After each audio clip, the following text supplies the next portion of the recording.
Magandang araw, Malacanang Press Corps. Pangulong Marcos Jr. inutusan ng DPWH na bilisan ang trabaho para tapusin ang mga infrastructure projects ng bansa. Bilang pagsunod sa direktiba ni Pangulong Ferdinand R. Marcos Jr. na agapan ang pagtatayo at pagsasaayos ng mga nakabinbin na infrastructure projects.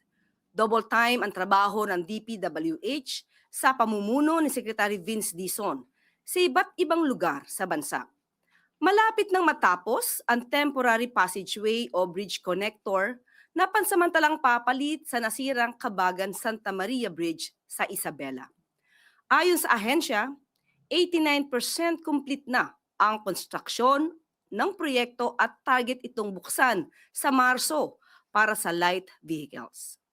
Sa Oriental Mindoro naman, personal na binisita ng kalihim ang makeshift bridge sa sitio Aklian sa bayan ng Bungabong upang planuhin ang pagpapagawa ng mas matibay na tulay para sa mas ligtas at maayos na pagtawid ng mga residente.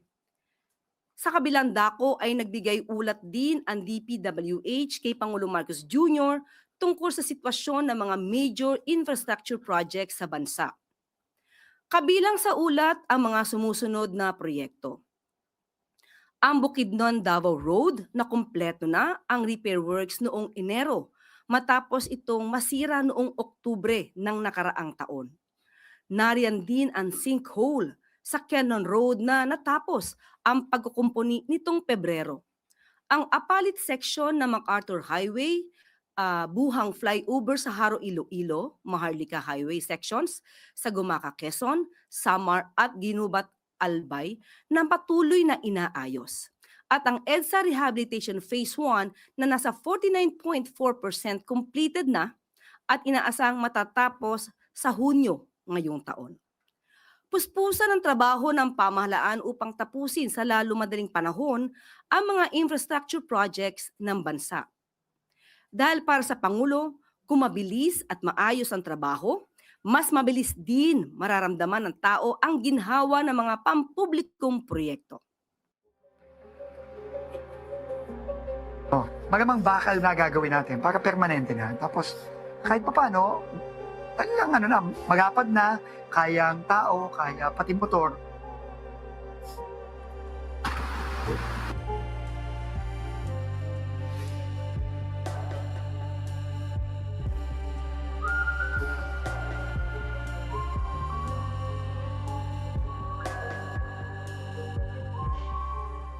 Milyon-milyon na halaga na smuggled na sigarilyo at pinagbabawal na droga na sabat ng Bureau of Customs. Alinsunod sa direktiba ni Pangulong Ferdinand R. Marcos Jr.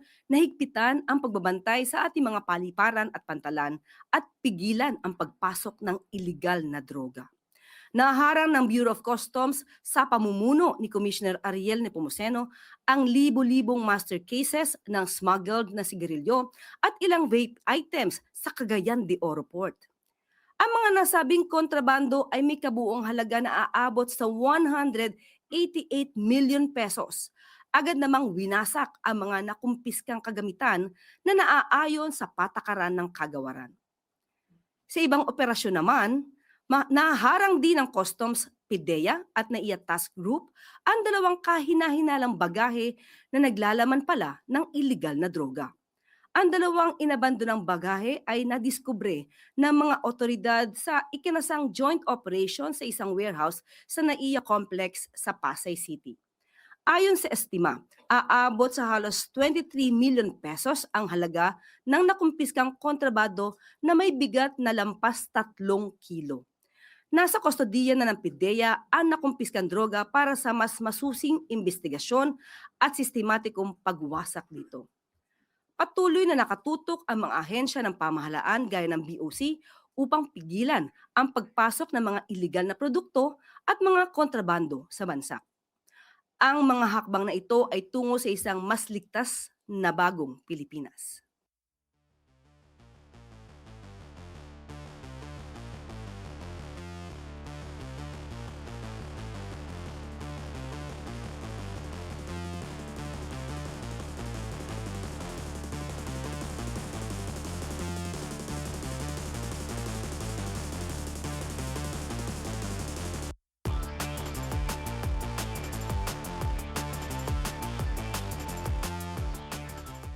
maaari na po akong tumanggap ng inyong mga katanungan. Unang tanong po mula kay Ivan Mayrina, GMA News. Good morning, Yusek. Kagabi po nakakapanayam si ICI Chairman Andres Reyes at sinabi niya, the ICI will fight to the very end if allowed. At sinabi din po niya, they could have done more if the commission had members. Hindi ba para naghihintayan, Yusek, ang ICI at ang Pangulo? Sabi niyo kasi, sabi ng Pangulo, the ICI is an independent commission. It's up to them if they want to continue and the President will support that decision. Ang sinasabi naman ni Justice Reyes ngayon, they are willing to fight if allowed. Yes, kaya nga po, sila yung nag-submit na ng kanilang report at kung ano po ang magiging desisyon po ng Pangulo dito, kung dapat pa po bang ituloy o hindi, dapat po silang magpatuloy sa kanilang pagtatrabaho. Hintayin na lamang po natin ang magiging anunsyo ng Pangulo. Pero sa ngayon po, wala pong pagpipigil, patuloy pa rin po ang pagtatrabaho ng ICI. But has there been a meeting already between the ICI and the President? Sa ngayon po, sa ating pagkakaalam ay wala pa po sa ngayon.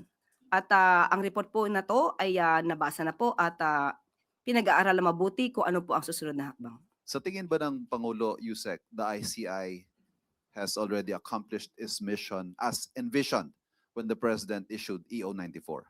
Wala pa po tayo masasagot patungkol po dyan dahil patuloy po yung pag-aaral sa ginawang report po ng ICI. Thank you. Susunod na tanong po, Rafi Ayeng, Daily Tribune. Oh, ay ma'am, follow up lang din po. Ma'am, you mentioned medyo makapal yung report. May we know how many pages po ito? And bago po ba ang SONA ng Pangulo this coming SONA niya, matatapos na po o makakapagbigay po ng report ang palasyo? Sa ating pong pagkakaalam, wala po akong personal na kopya. Ito po ay halos 1,000 na pahina. At kailangan pong aralin, busisiin mabuti. Hindi po kasi ito basta parang nobela lamang na babasahin at magkakaroon na agad ng reaksyon. So kailangan pong aralin mabuti para po maging reasonable at tama ang magiging desisyon po ng Pangulo. May follow-up question po si Maricel Halili. Yusek, good morning. Do we have a timeline kung kailan natin makukuha yung resulta nitong pag-aaral sa report? Malamang po dito, itong buwan po ng Pebrero ay malalaman na po natin sa ating pagkakaalam. Pero hindi ko po sinasabi na ito na mismo po ang magiging hudyat kung ano magiging desisyon ng Pangulo. Sa akin lamang po pagkakaalam, most probably by February meron na po. And ano po yung aasahan natin na pwedeng ibahagi ngayong buwan ng Pebrero? Especially marami rin po kasi yung naghihintay ng resulta kagaya po kung ano nang nangyari kay Zaldico. Wala pa po ako sa ngayon na mabibigay sa inyo dahil hindi pa rin po ibinibigay sa akin kung ano ang resulta ng pag-aaral na ito. Kapag ka po meron na, ako rin po naman na mag-a-announce sa inyo. Ayun po, si Ivan Mayrina. Sorry, ipurso ko lang yung point na dun sa hindi pa pala nagmi-meeting. Hindi ho ba nagpapakita ito na this is not urgent as far as the President is concerned? Kasi you could have easily called for a meeting between him and the Justice Reyes para ho mas madaling madesisyonan kung ano man yung kailangan desisyonan if the ICI should continue or should cease operations. Wala naman po kasi nagiging gap sa pagtatrabaho. Patuloy pa rin po nagtatrabaho ang ICI. Nakapagbigay nga po sila ng report at nagkatatrabaho din po, ayon din po sa ombudsman. Sila din po ay papatuloy sa kanilang pag-iimbestiga. Tandaan po natin, marami na po kasi naisumite ang ICI sa ombudsman at sa DOJ. So yun po nga ang dapat ating hintayin kung ano po ang magiging resulta kung may maisa sa papang mga kaso. Justice Reyes himself said that they could have done more if the commission had members. Yan po siguro ang nilalaman ng kanilang report at yan po ang pag-aaralan ng Pangulo. Salamat. Okay po, next question, Alvin Baltasar, Radyo Pilipinas. Yusek, good morning. Yusek, yung anti-dynasty bill, maisasama na ba ito sa SONA ni Pangulo Marcos? Since meron na ring statement ng mga taga-kongreso na minamadali na rin nila yung anti-dynasty bill to become a law. Maganda pong senyales yan kung kanila po ito minamadali dahil yan din po ang nais ng Pangulo. Sa ating pong huling meeting, yung LEDAC po ay nasabi po nila na sila po ay nagsasagawa ng public consultation. So hintayin po natin kung gaano po magiging kabilis ang pagtatrabaho po ng ating Kongreso at para maisumiti nila ang binalangkas na bill para sa Pangulo at para maaral po ito. Pero chances of mentioning that by the President sa SONA, malaki ba ang chance? Yusek? hindi natin masasabi sa ngayon. Mahirap mangako. Just like on other matters tungkol kay VP, yung maagang declaration niya para tumakbo sa 2028.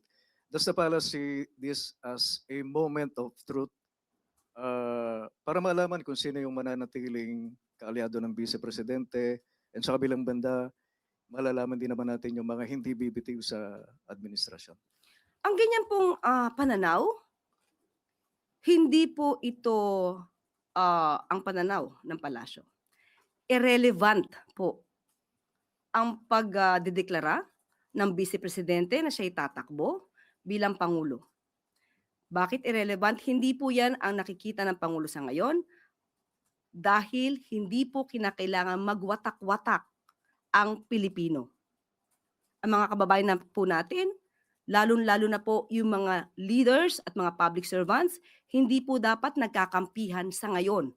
Ang kailangan po ng Pangulo ay ang pagkakaisa upang maiangat ang ekonomiya, masolusyonan ang issue sa baha, maiangat ang employment rate ng ating mga Pilipino, ng ating mga kababayan. Yan po ang dapat na inuuna na solusyonan ng ating gobyerno. At ang pagkakampihan, hindi po ito napapanahon. So that's why it's irrelevant. Wala sa lang, Yusek. Para sa reaction sa patuloy na depensa ng Duterte camp kaugnay ng continuous claim that the ex-president was kidnapped. Tayo nga po lubhang nagtataka dahil patuloy nila itong ginagawang naratibo. At ang purpose lamang nito ay sirain at ibagsak ang imahe ng ating Pangulo. Dahil mismo si dating Pangulong Duterte ang nagsabi na siya ay willing magpa-aresto kapag nandyan ang warrant of arrest. At ito nga po ay aking nakita sa isang news kung saan Philippines Duterte says he will accept arrest if ICC issues warrant. Ito ay may date na March 10, 2025 at itong salaysay na ito ay nakuha pa nung siya ay nasa Hong Kong. So alam niya na magkakaroon ng pagsisilbi ng warrant of arrest. At ito pa ang sinabi niya, and I quote, assuming it's, referring to warrant, assuming it's true, why did I do it? For myself, for my family, for you and your children, and for our nation. If it is truly my fate in life, it's okay. I will accept it. They can arrest me, imprison me. He was not scared of the ICC and told it to hurry up on its investigation. So, papaano nilang masasabing may kidnapping kung mismo ang dating Pangulong Duterte ay handang magpa-aresto kapag ang warrant of arrest ng ICC ay nandyan na? Salamat po, Yusek. Susunod pong magtatanong, Ivy Reyes, Bilyonaryo. Hi, Isa. Good morning. Political scientist Antonio Contreras said that if the elections were held today, a Leni presidency endorsed by PBBM could defeat Vice President Sara Duterte. Any reaction from the palace po? And is there anything on the table yet? So ang lumalabas sa opinion ni Professor Antonio Contreras ay ex or former VP Leni versus VP Sara. So ang lumalabas ay aksyon versus bakasyon, nagtatrabaho versus hindi nagtatrabaho, pro-Philippines versus not pro-any country, suhesyon na igagalang, patawad, pero hindi napapanahon. And may reaction po ba ang palasyo sa opinion ni Prof. Contreras na the Dutertes are in panic mode? That's why the Vice President made an early announcement to run for 2028. Kung ganyan po ang pananaw ng isang political analyst kagaya po ni Professor Antonio Contreras, yan po ay igagalang natin na opinion. Pero sa pananaw po ng Pangulo, katulad ng ating sinabi kanina, kung anuman ang dahilan ng Vice Presidente sa kanyang pag-aanunsyo, it doesn't matter.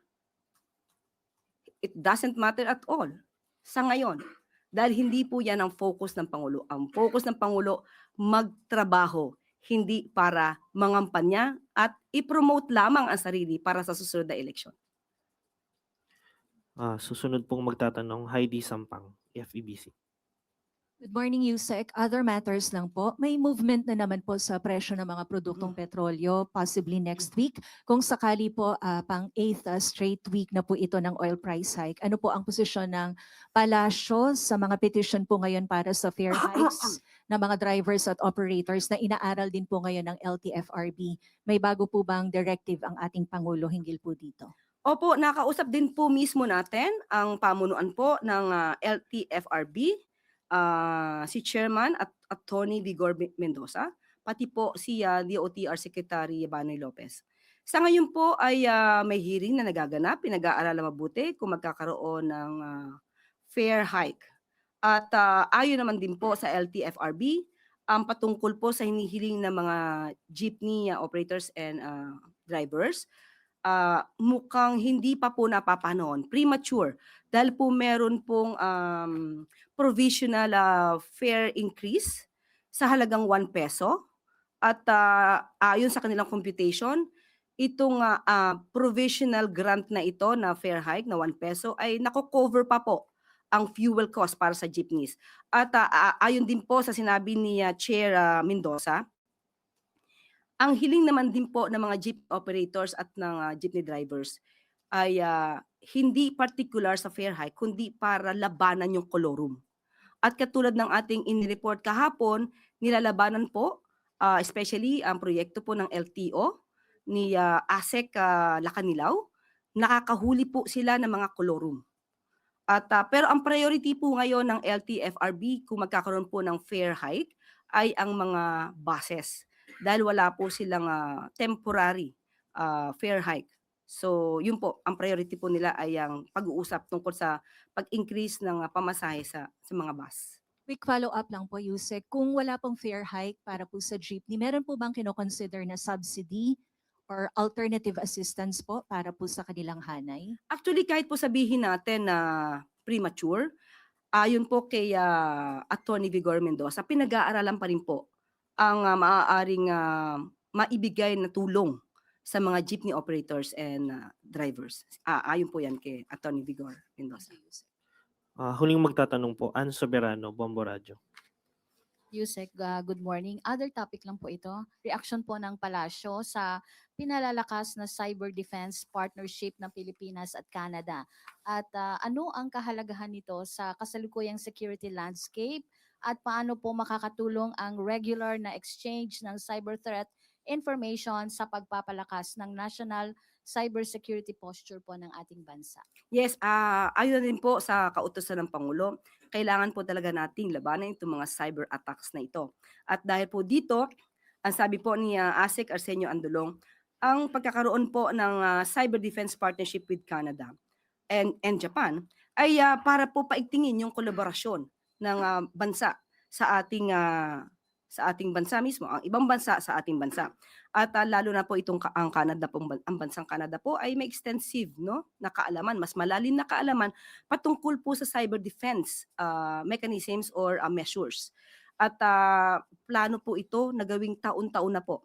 At yung mga cyber security threats na kanilang tututukan, akin pong babanggitin, nandito po ang state-sponsored attacks and espionage, foreign interference and misinformation, ransomware and data breaches, critical infrastructure protection, talent and infrastructure gaps. So, evolving po kasi yung mga cyber threats. So, kaya dapat patuloy po na nagbibigayan, nagpapalitan ng kaalaman para po mas maproteksyonan ang bansa sa mga cyber attacks na tulad nito. So ibig sabihin, Yusek, ito po yung magiging focus, ito po yung magiging pakatutukan ng administrasyon. Yung Kailangan- mga nabanggit nyo. Opo, kailangan po kasi medyo lumalala po, lalo-lalo na po ang mga misinformation. Nagagamit po ito at nagiging biktima po ang ating mga inosenteng kababayan. Salamat, Yusek. Yun na po ang huling tanong, Yusek. Maraming Sige po. yes. Yusek, update lang namin, or may we confirm if magte-take na ng oath this afternoon si Attorney Melvin Matibag as NBI Chief, and will the President administer the oath himself? Ibibigay ko po sa inyo yung update pagkatapos po ng briefing. Ma'am, update lang, baka may reason kung bakit siya. May reason na inaibigay bakit si Attorney Melvin yung inassign as NBI Chief? Ibibigay ko po ang update pagkatapos po ng briefing. Yes. Yusek, as we know, ma'am, the confirmation of charges hearing is set this coming Monday on February 23 in related to the case of former President Duterte. May we know, ma'am, if President Marcos will be monitoring the ICC proceedings? Hindi po kailangan mag-monitor ng Pangulo. Ang sabi nga po natin, ang minomonitor po ng Pangulo ay yung interest po ng ating bansa. Kung meron po mangyayari sa hearing, ito po ay personal na po kay dating Pangulong Duterte. At tatandaan po natin na ang mga nagsampa po ng kasong to ay kapwa natin Pilipino. Pilipino nagsampa ng kaso, nirereklamo, ay kapwa natin Pilipino. Hindi po imo-monitor, pero syempre kailangan pong maging updated ang Pangulo sa lahat na nangyayari. Dahil mga kapwa Pilipino natin ang nasasangkot dito.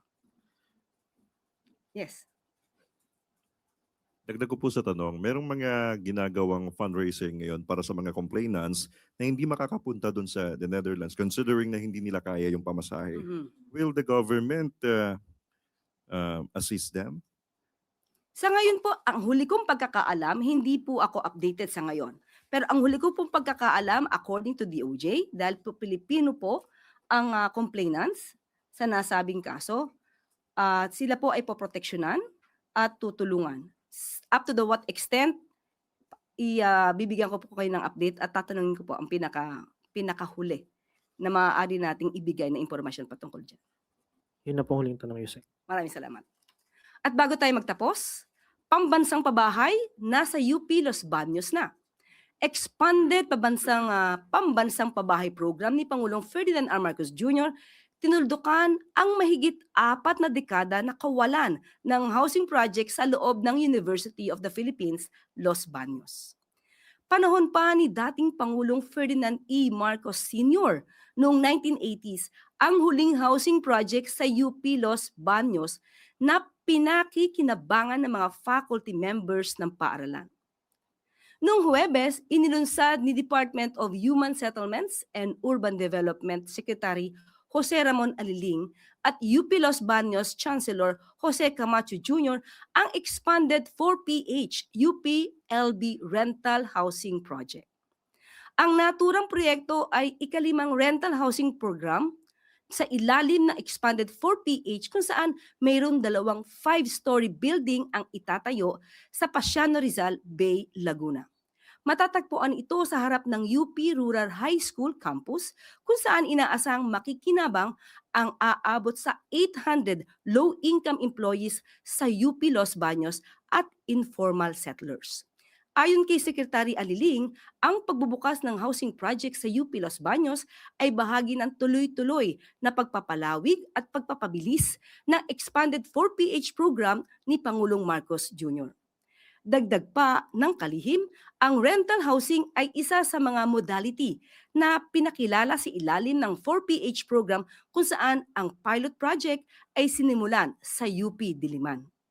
Maliban dito, mayroon na ring masisimula na iba pang proyekto, katuwang ang lokal na pamahalaan ng Quezon City, Victoria City at Iloilo City. Sa pamumuno ni Pangulong Marcos Jr., patuloy ang pag-usbong ng mga programang nagsusulong iangat ang kapakanan ng bawat pamilyang Pilipino sa ilalim ng isang bagong Pilipinas.